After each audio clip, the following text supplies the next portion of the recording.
Welcome all.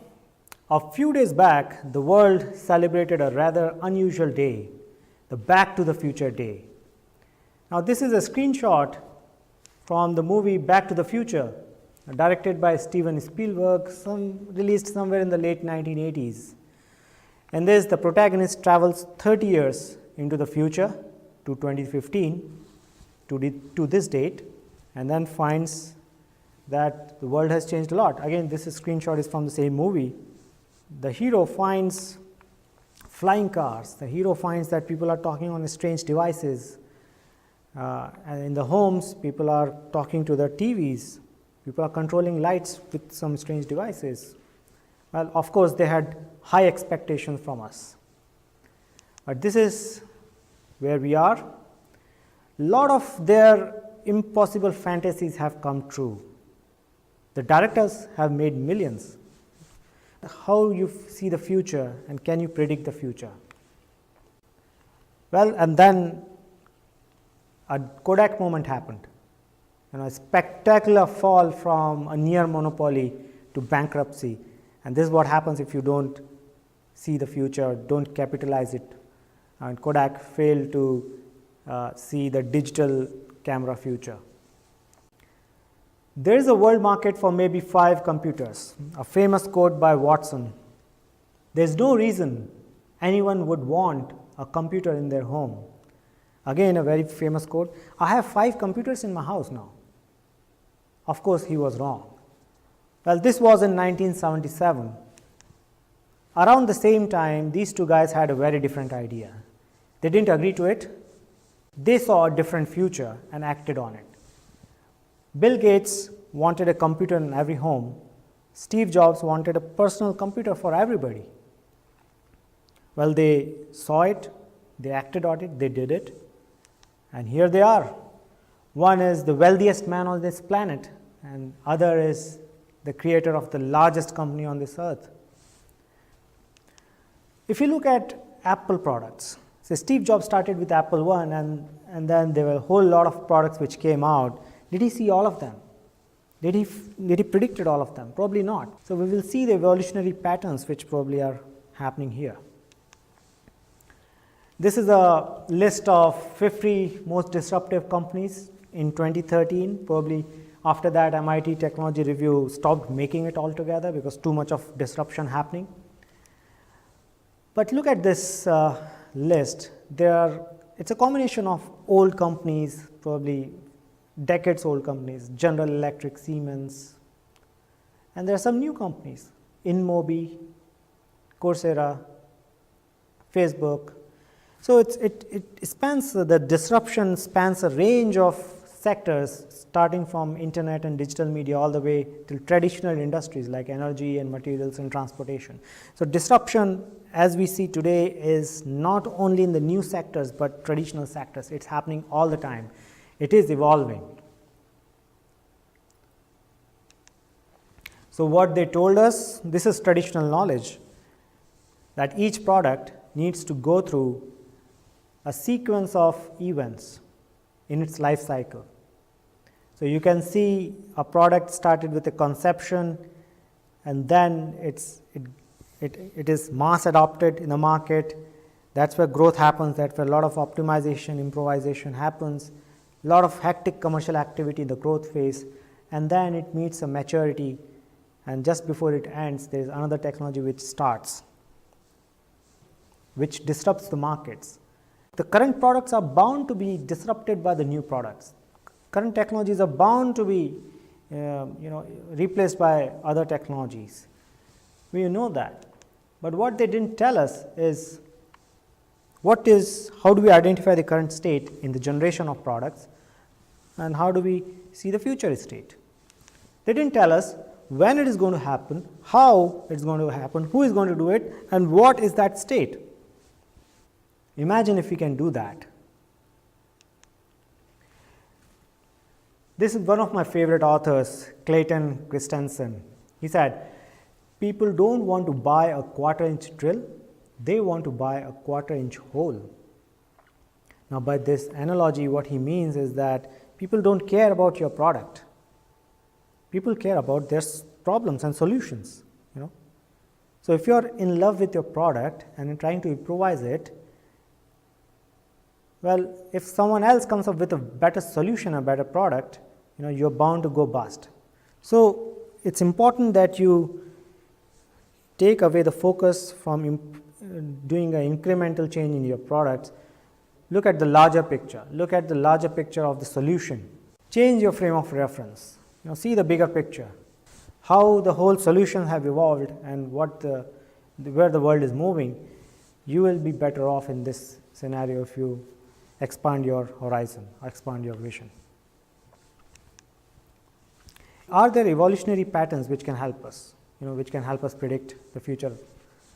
So we have all seen telephones going through this wonderful cycle of larger telephones to sleeker and smaller, more functional telephones, and that's a wonderful story. But are there evolutionary patterns here? Heinrich Altshuler, the father of TRIZ, gifted us with his theory of evolution of tactical systems. He studied hundreds and thousands of patents and then came out with this theory that each product or each technology needs to pass through these 4 phases of evolution.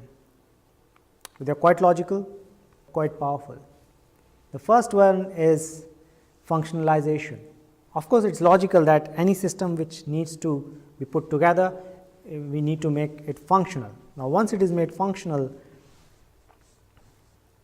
it need not be the best system in the world, it need not be the most efficient, best looking product.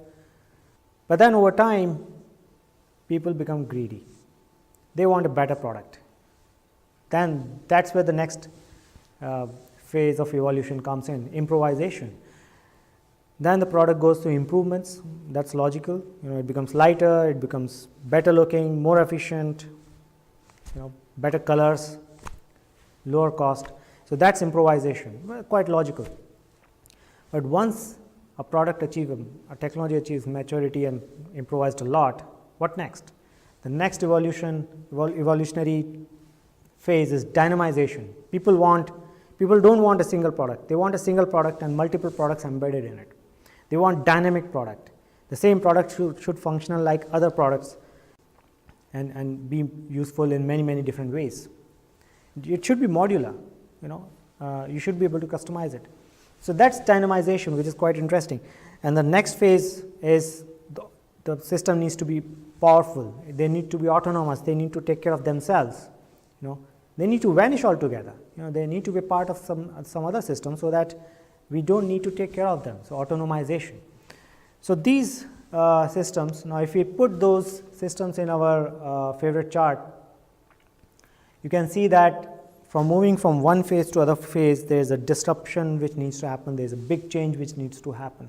But within the same phase, there are several different categories, several different innovations can happen. It can be incremental or fairly large. Let's take an example of, again, telephones. The first telephones, when they were created, they were bulky, large, probably very centralized, but they were magical. At that time, it was a magic that you could talk to some other guys several hundred kilometers away. People could have stopped at that, but things needs to evolve. So telephones evolved and then they got improvised. You remember those rotary dial systems? Probably my generation was the last one to see those. They improved, and then the next phase, next leap happens within the improvisation when things moved from analog to digital. Microprocessors got embedded and you get push button type telephones. So again, improvisation. But the major leap happened to dynamization when the same telephone started functioning as other devices. Say there was a display which could show the telephone number, caller ID and telephone numbers. The same phone device acting as a memory device.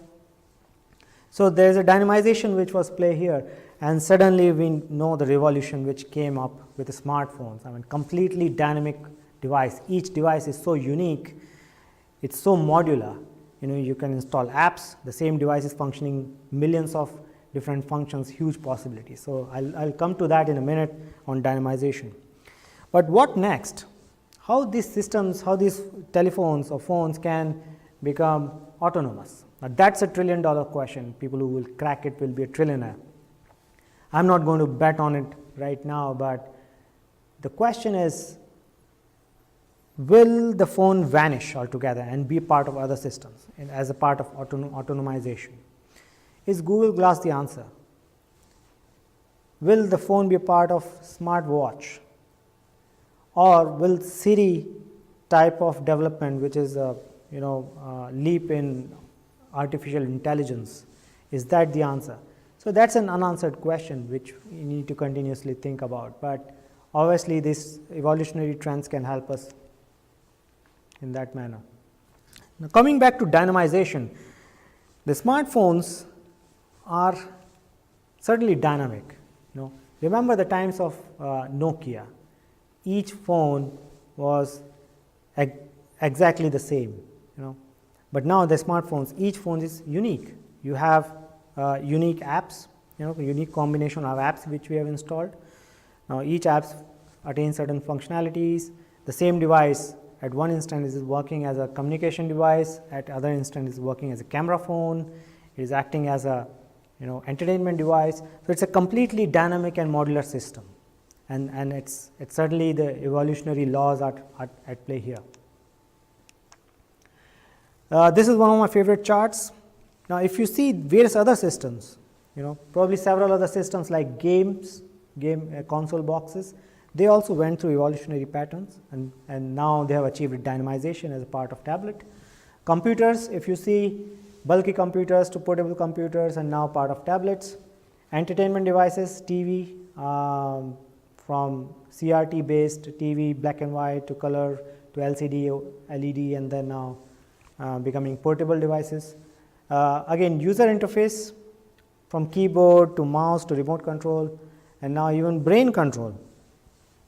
So, all of these have their own evolutionary patterns, and then they are achieving dynamization by being a part of tablet performing many different functions. So, this can be seen as an evolutionary pattern in itself. Coming to the next one, which is the buzzwords. We all like buzzwords, don't we? Well, journalists like the buzzwords the most, I think. But the chances are, if you are trying to read the buzzwords from news, media, or some articles, probably the chances are you are too late in identifying those buzzwords. The buzzwords are created too late. Buzzwords cannot be used to predict the next big thing. They are already big things. So, they often come too late. Don't fall into that trap. You need to create the buzzwords and don't follow it. If you are following it, you are too late already. So, to summarize, 3 points we discussed. First is expand your frame of reference. Don't focus on only on your product and improvisation in your product. See the bigger picture, see the evolutionary patterns, leverage the evolutionary laws of technology, and see what next big thing is. Somebody is going to do it. You decide how you will play in that evolution. Don't follow the buzz, lead the buzz. Buzz comes too late. There are several other forecasting methods. I will leave the audience to go back and check on these and then use them at your discretion. There are pros and cons of these, but I just wanted to mention it. I leave you with this last quote by Elon Musk. In 20 years, owning a car will be a lot like owning a horse. Obviously, this guy is trying to see the future and acting on it now, typical of a clairvoyant technologist. Thank you.